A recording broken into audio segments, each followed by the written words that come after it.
வணக்கம். காடேஸ்வரா கிச்சன்லேருந்து கலா பன்னீர்செல்வம். இன்றைக்கி நம்ம வந்து கம்பு சாதம் எப்படி செய்யலான்னு பார்க்கலாம். அதுக்கு முன்னாடி நம்ம சேனலை சப்ஸ்கிரைப் பண்ணாதவங்க சப்ஸ்கிரைப் பண்ணிக்கோங்க. கூடவே பக்கத்தில் இருக்கிற பெல் ஐக்கானையும் கிளிக் பண்ணி வச்சுக்கோங்க.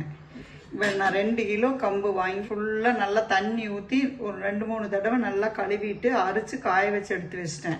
நீங்கள் அப்படி பண்ணி வச்சுக்கிட்டிங்கன்னா இப்படியே நம்ம டக்குன்னு மிக்சியில் போட்டு அரைச்சி அதை அப்போதைக்கு க்ளீன் பண்ணுற வேலையெல்லாம் இருக்காது.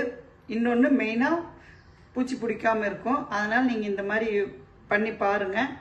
வாங்க இப்போ எப்படி செய்யலான்னு பார்க்கலாம். இப்போ நான் இதை மிக்சி ஜாரில் போட்டுக்கிறேன்.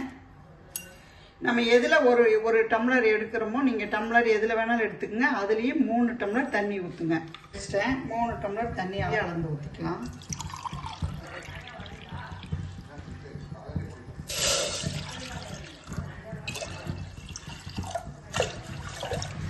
தண்ணி நல்லா கொதிக்கணும். அது கொதிச்சுட்டு வரக்குள்ள நம்ம மிக்சியில் இந்த கம்பை வந்து அரைச்சிட்டு வந்துடலாம். ஒரு 1/2 டம்ளர் தண்ணி ஊற்றி இங்கே பாருங்க, இந்த அளவுக்கு தண்ணி ஊற்றினா போதும்.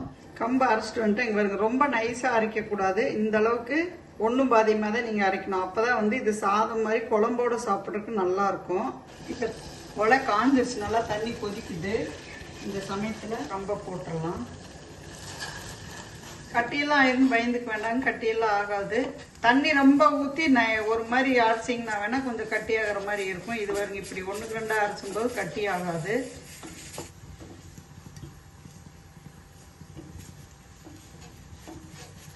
இங்கே பாருங்க, இந்த அளவுக்கு தண்ணி இஞ்சிருச்சு.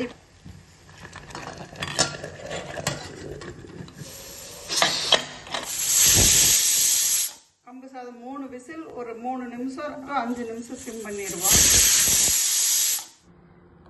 விசில் அடங்கிடுச்சு. இப்போ கம்பு சாதத்தை பார்ப்போம்.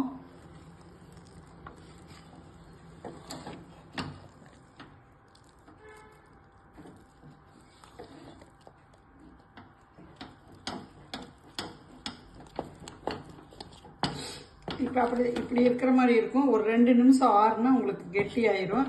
அப்போ எடுத்து இந்த மாதிரி கிளறி விட்டுருங்க, இல்லைன்னா மேலே ஆடை கட்டின மாதிரி ஆயிரும். அவ்வளோதான். இன்னும் ஆறு இன்னும் கெட்டி ஆயிக்கும். அதே மாதிரி கொஞ்ச நேரம் நீங்கள் நல்லா கொதிக்க வச்சு மூடி போட்டு வெயிட் போட்டிங்கன்னா மேலெல்லாம் பொங்கி வராது. அப்படியே தண்ணி ஊற்றினோடனே போட்டு வெயிட் போட்டிங்கன்னா தான் மேலே பொங்கி வந்துடும். நீங்களும் இதே மாதிரி செஞ்சு பார்த்துட்டு எப்படி இருந்ததுன்னு லைக் பண்ணுங்கள், ஷேர் பண்ணுங்கள். காடேஸ்வரா கிச்சனுக்கு ஒரு சப்ஸ்கிரைப் பண்ணுங்கள். நன்றி.